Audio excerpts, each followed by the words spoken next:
Wraparound with Grace, Alessia, and Maryuri. Hello, everybody, and welcome back to another episode of The Wraparound. We have lots of things to talk about today. Well, okay, I'm not going to say lots, but we do have quite a few things to talk about on this week's show. Finally we have the winner of the Stanley Cup.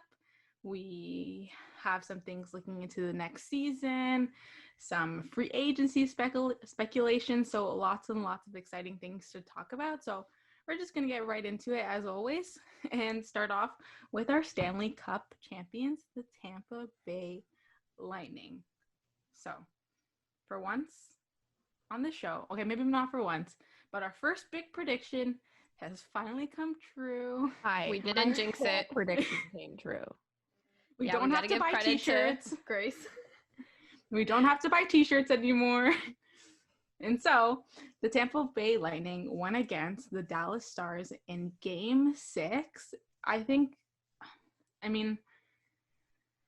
There's a reason why Tampa won. I think they've obviously just dominated that series against Dallas. I think it was a pretty good back and forth, but once again, Tampa's big boy showed up. So Braden Point scored a goal, Nikita Kucherov and Victor Hedman each got an assist each, and Dallas couldn't really get their offense going. They only got 22 shots on goal, which is not that many. Compared to Tampa, who got 29 shots on goal, but still, it's probably not as much as they probably would have hoped for.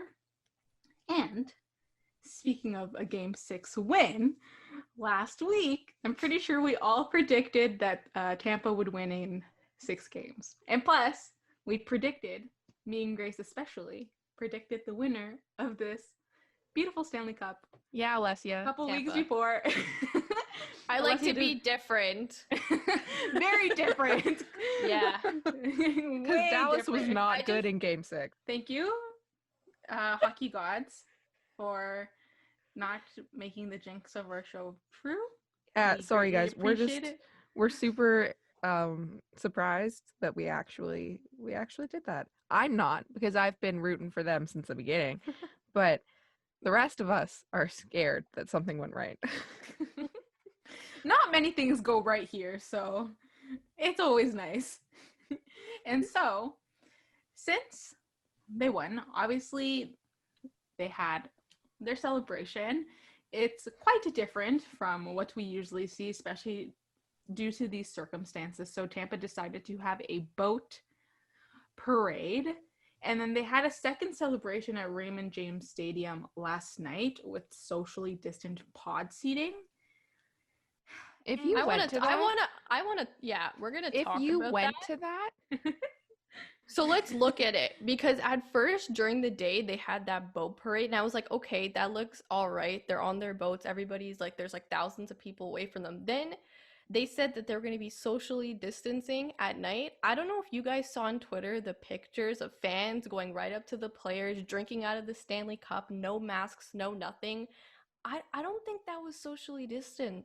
I don't think any at of it all. was socially distancing. The fact that the organization was like, okay, we're going to put our players who make millions of dollars a year on a boat away from all this coronavirus rampant Florida, but make them all stand in a pack of 1,000 people in the Bay. Yeah, that sounds like a good thing to do.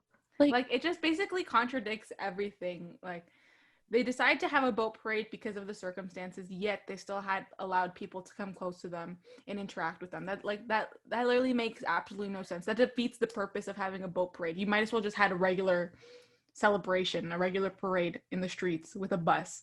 And so I think what happened was, while they were on the stage, they were in like, what did you say, like pod seating, where everybody was distant. Seating. Yeah. And then after that, it was just absolute chaos, because there were so many pictures of fans like taking picture with the guys. Nobody's wearing masks or anything, and it's just like, what happened? Because like already people were talking about are the Tampa Bay Lightning gonna have like, like that traditional Stanley Cup parade, or like what's gonna happen, because it's in Florida and we've all seen how Florida's been dealing with the pandemic. So like, I AKA saw they this coming. haven't.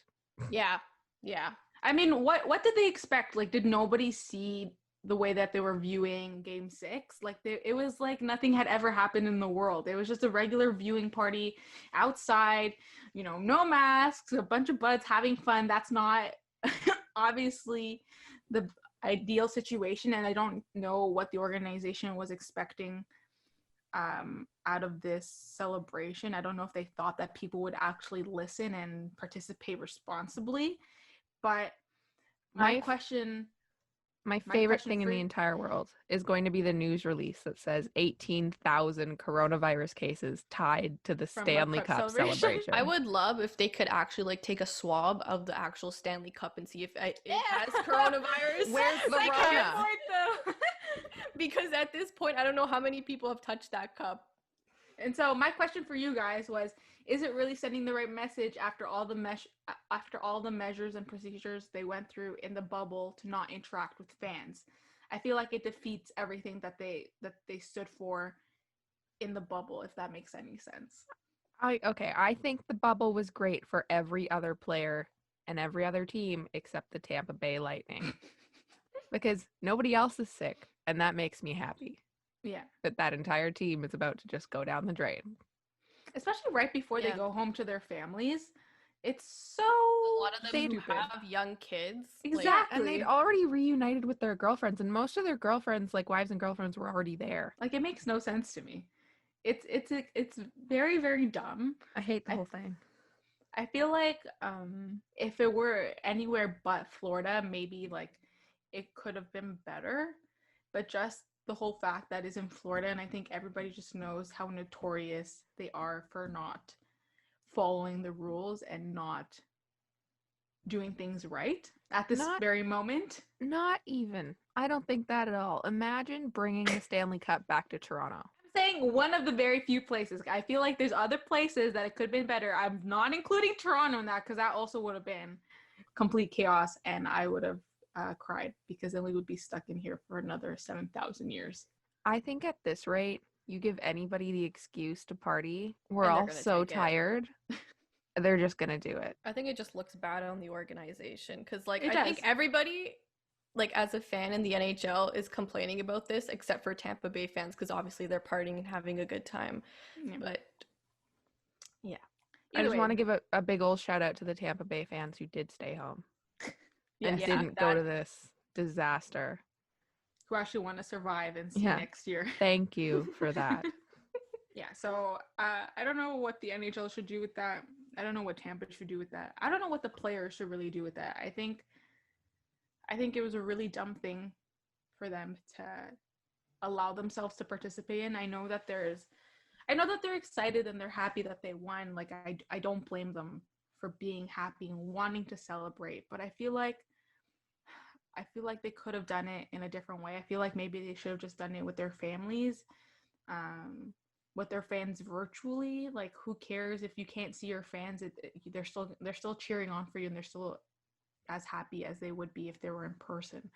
So, like, even if they didn't do it virtually, at least, like, okay, whoever's allowed in the area where there's a stage needs to be wearing a mask, like little things like that, because and have a limit, like, just little things, like little rules. Like, there was an area where the players came off the stage and they were walking, and there was kind of like the gates or whatever where fans were, and they were just like, everybody was crammed together. There must have been like, I don't know how many people wearing masks, not a lot. And you're just looking at that like, what the heck is going on here? So yeah, it's gonna be interesting to see how many people test positive, if any of the players test positive, especially with all the spreading of germs that they did with that cup on everybody's mouths. So it'll be very interesting to see. And we'll probably give you an update next week and see how Florida is doing down there. I'll be raging about it. I'm already mad about it, and it'll just get worse from here. Okay, so moving on, or else we're going to speak about this forever, because we're very passionate about wearing masks here. Just please wear your mask. I don't want to get sick and stay home and not get any money from my job. Thank you. So, speaking of bubbles and procedures and precautions, we're going to take a look into next season's supposed system that they have in place for the 2021-2022 season. So The NHL is starting to plan for the season regarding their bubbles. It's reported they're looking at using 4 to 6 bubbles, particularly in cities where fans are allowed to enter the arena.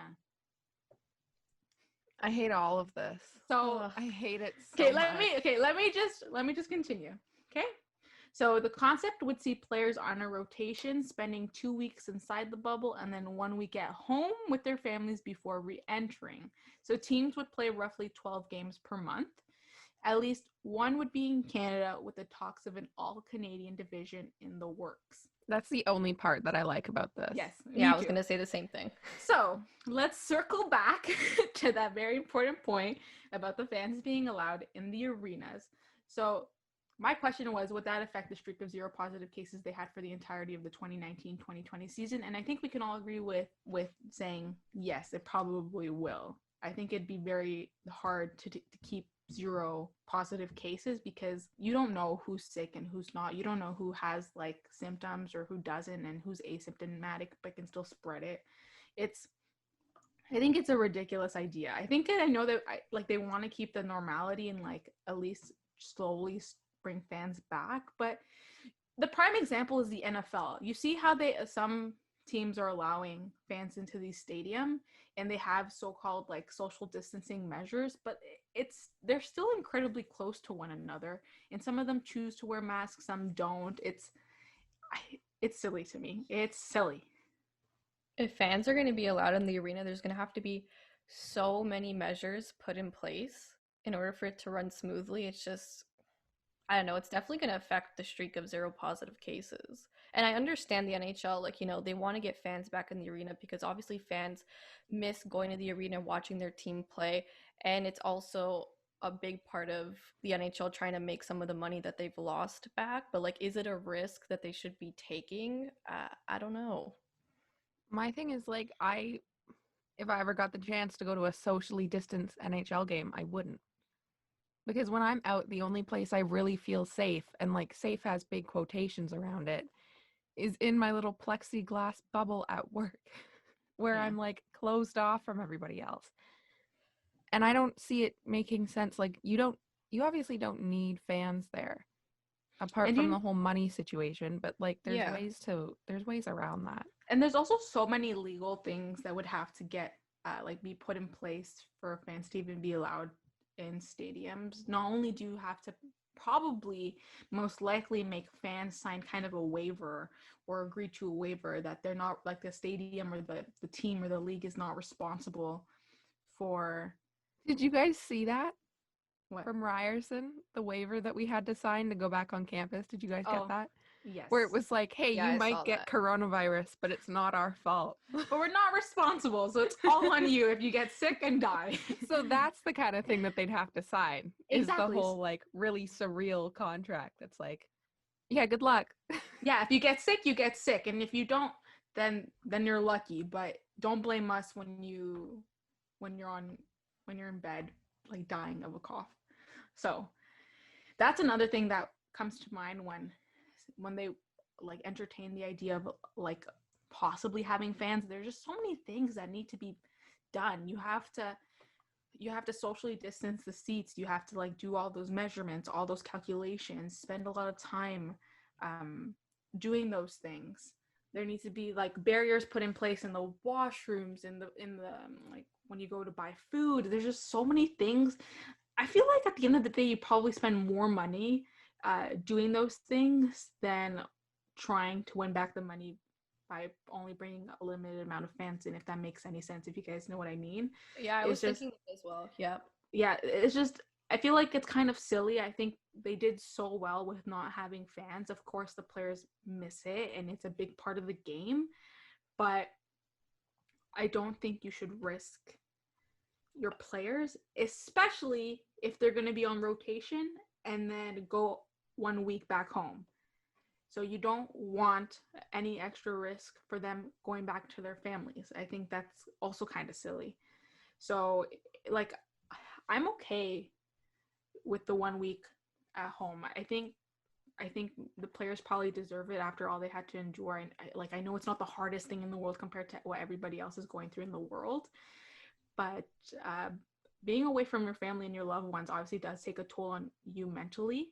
And obviously that leads to poor physical performance. So I understand why the NHL wants to put that in place, but it's hard to make sure the players can go back safely when you have complete strangers around them cheering, possibly, getting close to reporters that are then contaminated. It's just like a little line that just keeps on going down and down and down. It's like a domino effect. It's really hard to predict.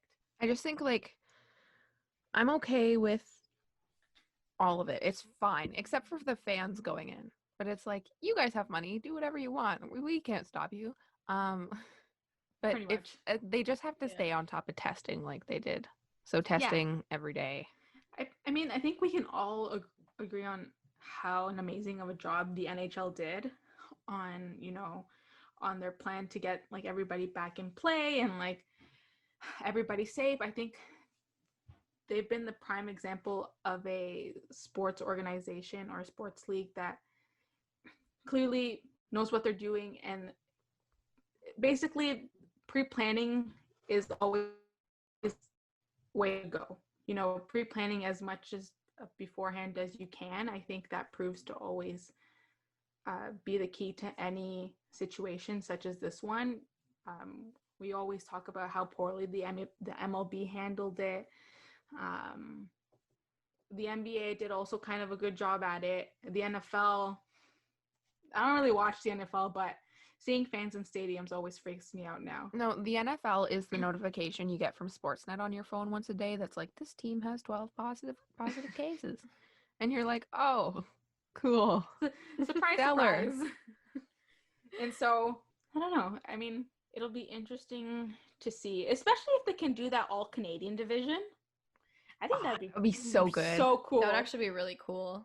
That'd be so cool. I think that'd be super fun to see, like, just games between the Canadian teams. I think we all enjoy seeing those, especially just because a lot of Canadian teams are filled with so many phenomenal players, and to see them battle out against one another is really, really cool.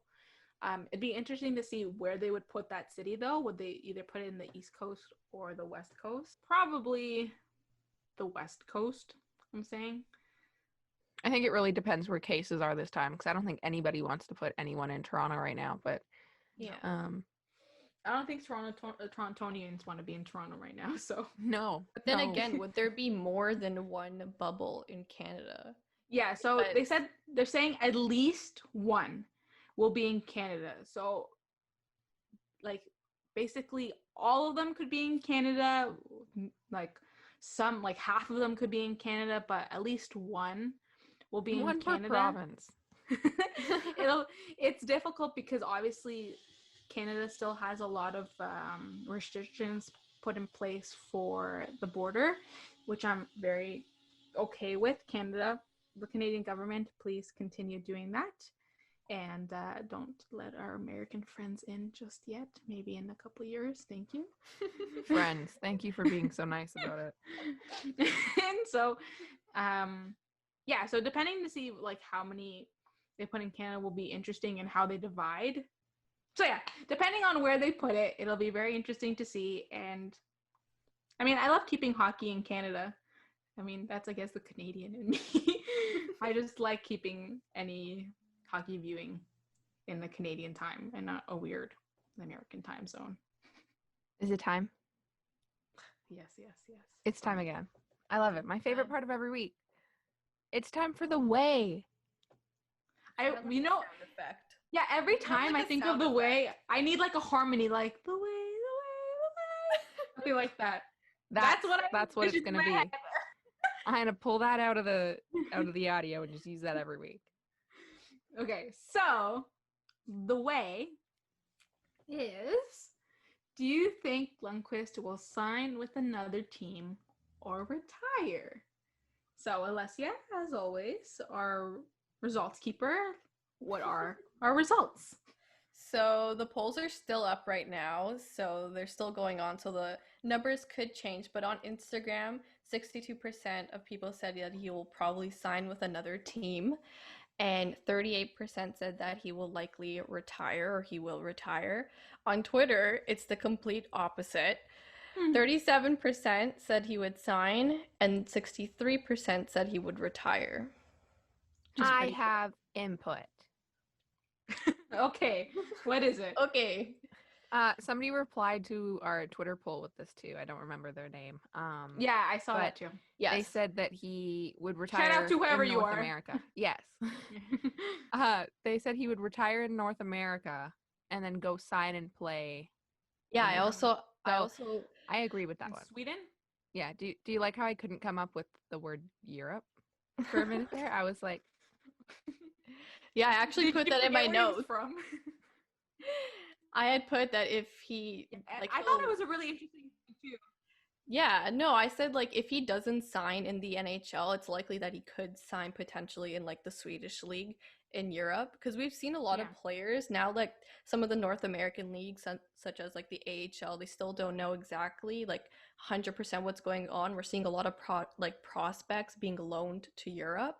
So it's like if he doesn't sign in the NHL, he could potentially go on to Europe to start playing sooner. Yeah, I thought it was a really interesting point. I know that a lot of big name players usually do that. Didn't Jaromir Jagr also go to Europe? So he yeah, I think so. He like I'm retired from the NHL and then he went to play somewhere in Europe. I don't know where. So whoever said that, you bring up an excellent point because I had never thought about that until you actually said it, and I thought that was probably, I think that's a really likely like scenario for Lundqvist. I think that probably be one of his best options. So moving on from that, I was going to ask, what team do you think would be the best fit for him? And now I'm speaking NHL wise. Who do you think would actually want to get him? Because he is 38, I believe. So who would actually want to invest money in him, and who do you think would probably benefit the most from having him? Because we all know that he didn't have the best season. I mean, there's like very few teams, and the only teams I'm looking at are teams who have older goalies moving out, such as Washington, and they could potentially sign Lundqvist to like a very short term, not as much money contract because I think he was making, I think I have it written down, before he got bought out, he was making $8.5 million a year. That's not gonna happen if a team signs him. So I was thinking of Washington because we know Brain Holtby is likely on his way out. They have Ilya Samsonov, who's a young goalie who's probably going to be given starting goaling responsibility. So he could act as like a role model to him. And then you look at Dallas because obviously if Lundqvist signs with a team, he wants to kind of go to like a contending team because he wants to win a Stanley Cup.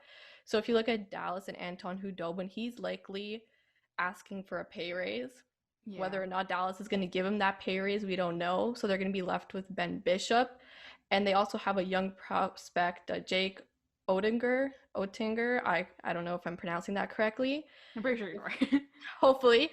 He's a former first-round pick in 2017, but if he's not ready to make the jump to the NHL, they might be looking for another goalie. So that could be another option.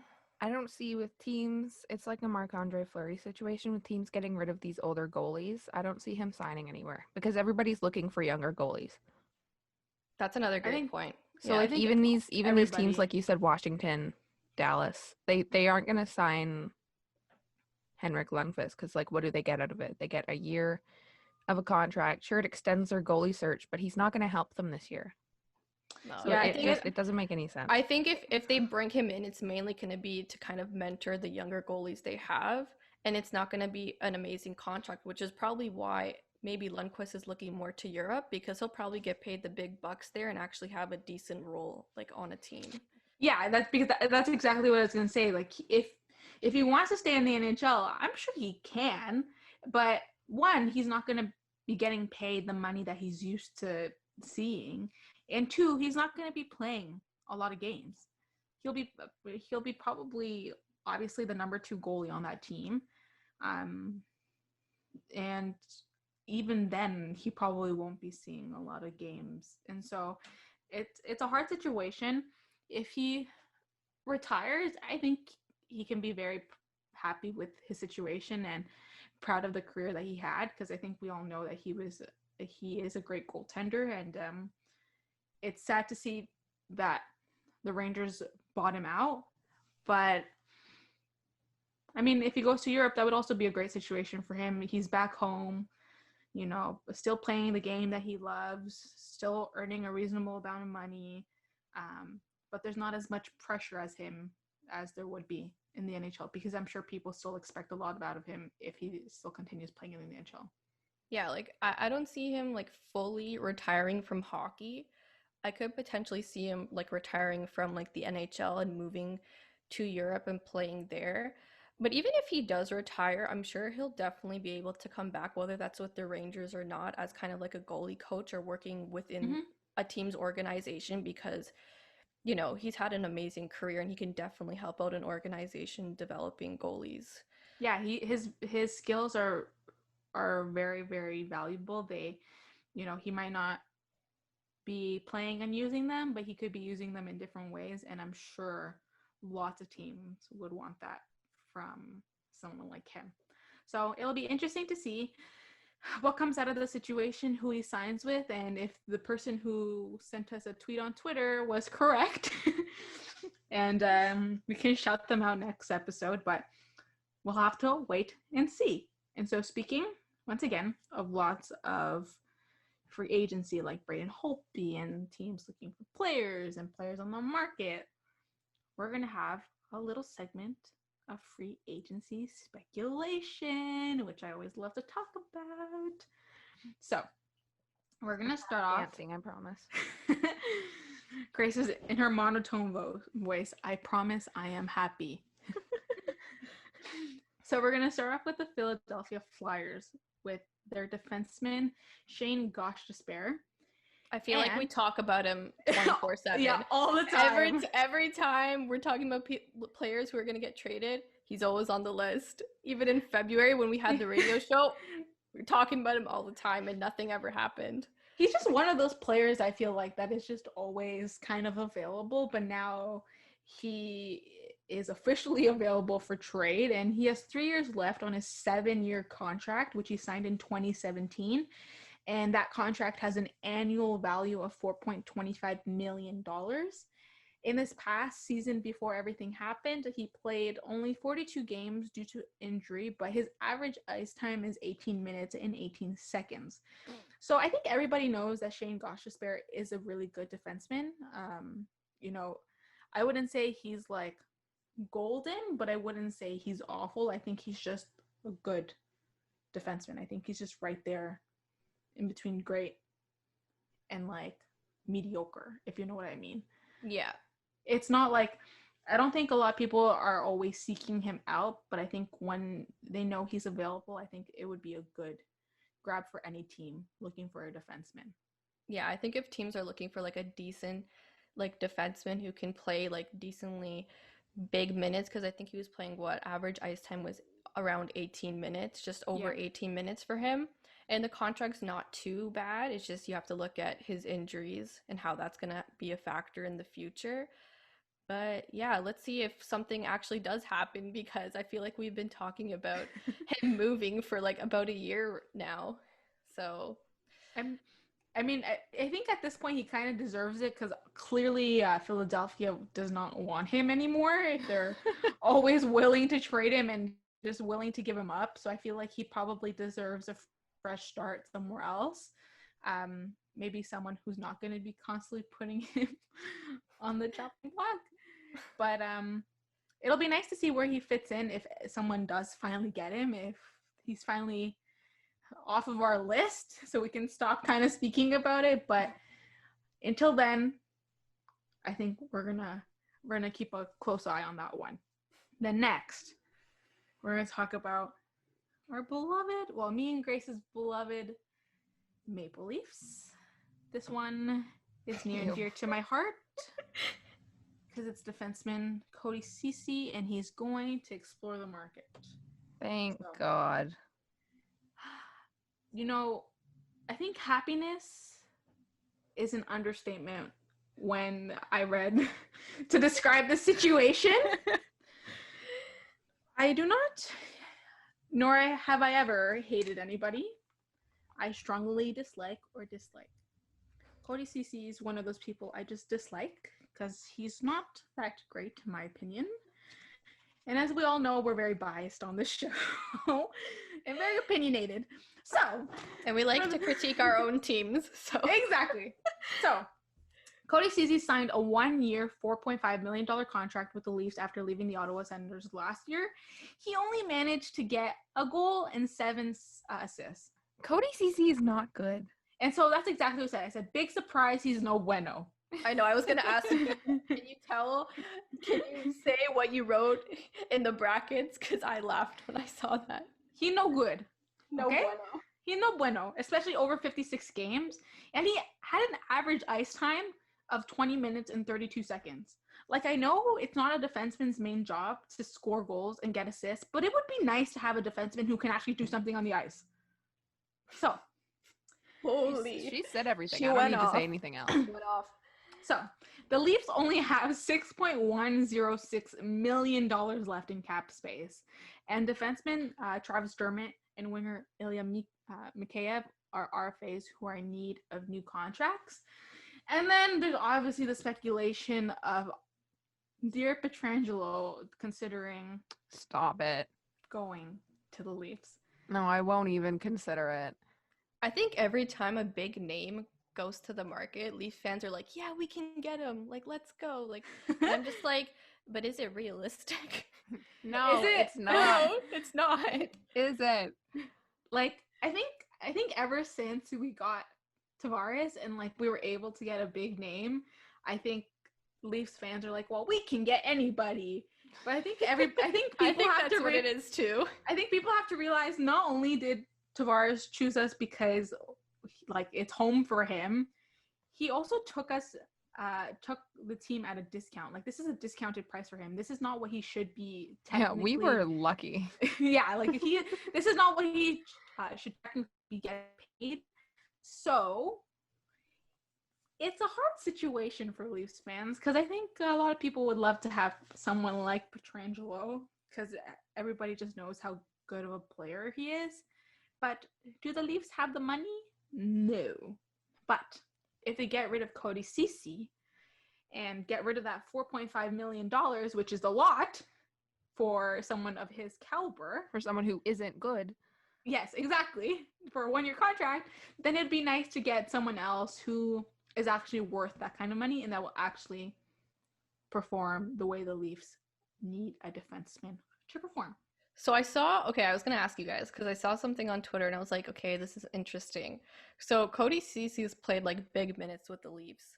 If you were to be to the Leafs, hey, I'll take a pay cut. So let's just say they sign him for another like 1 year, like $1 million contract. Do the Leafs even budge to sign him or no? No, he's not worth it. Okay. There's no other way of saying it. He's not worth the money. He doesn't add anything to the team. No, he stands there and does nothing. Apart from the fact that he can skate. Because I was thinking, like, okay, you sign him to less money, but what is he really bringing to the team? Even if it is $1 million, that $1 million could go to another defenseman that you might want to give that $4.5 million to. Exactly. That'll actually help you out. Because, like, him getting 1 goal and 7 assists, like Maryuri said, I'm not expecting you, like, we're not expecting a defenseman like him to go out and score, like, 10 goals. But when you're given 20 minutes of ice time a game, you got to put up something bigger than that. Especially when you're putting up 20 minutes over 56 games. Like, yeah. Like, that's just, it's silly to me that the Leafs like to give money to defensemen who just don't know how to play their role. Can you tell I've gone to my happy place? I'm not thinking about it. Grace is like, every time we bring up the Leafs, Grace is like, I'm over it. Do not speak to me about this anymore. Like, they have that with Ceci, with Marinson, and now Barry's obviously probably going to leave too, so they need a good defenseman. The only good thing about Tyson Barrie was his dog. Let's be honest. Different conversation. We're getting carried away. We're not going to bash poor Tyson Barrie and his family dog. I wasn't bashing his dog. I was saying his dog is the light of his tenure with the team. But Tyson Barrie is his owner, so we can't disregard that fact. No, I'm not disregarding it. I'm saying that the fact that he has a dog is the only good thing.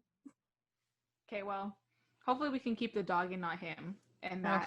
then we'll all be happy. And so, let's move on, or else I will never stop speaking. So, now we're going to go on to the Ottawa Senators. So, it was reported that the Ottawa Senators are willing to give up their 5th pick in this year's draft. So they have 3 picks in the first round, 4 second-round picks, and an overall of 13 picks over the 7 rounds. And so should they realistically let that pick go, even if the right deal comes along? I think Ottawa is the type of team that they need to build younger through the draft. And we've mentioned this a whole amount of times that this draft is one of the most talented that we've seen in a very long time. So it's crucial for Ottawa to keep that pick. And they have 4 picks in the second round. That's a lot. They could potentially move those picks and acquire something, but I would not trade that 5th round pick away. I mean, unless it's something that blows them out of the water, like it's an amazing trade that they're going to make. But even at that, I would not move that 5th overall pick. My thing is that who would be giving them the right deal? Which established team or which team has amazing players that's willing to give up that player for a prospect? I think that's a highly unlikely. I don't think any team is going to trade their, like I said, well-established player who they know and love, who gives them whatever they ask of them, for a prospect who they can't use until however many years down the line. I mean, obviously they can use them the first season, but are they going to be producing as much as their ex-player? Highly unlikely. So I think the Senators are kind of reaching for a deal here, an unnecessary deal, because like Alessia said, the Senators is probably one of the very few teams who are in rebuild mode, and they need these picks to kind of build or start from scratch again. And even when you're looking at their picks, they have 3 picks in the first round. So one's kind of at the bottom. I think it's 28th overall. I could be wrong. Yes. So if you're looking to move a first rounder, I would move that one instead of the 5th overall pick. Because that 5th overall pick in this year's draft, I mean, I'm not guaranteeing anything, but when you look at the draft, that could potentially be another franchise player. Exactly. So I don't know.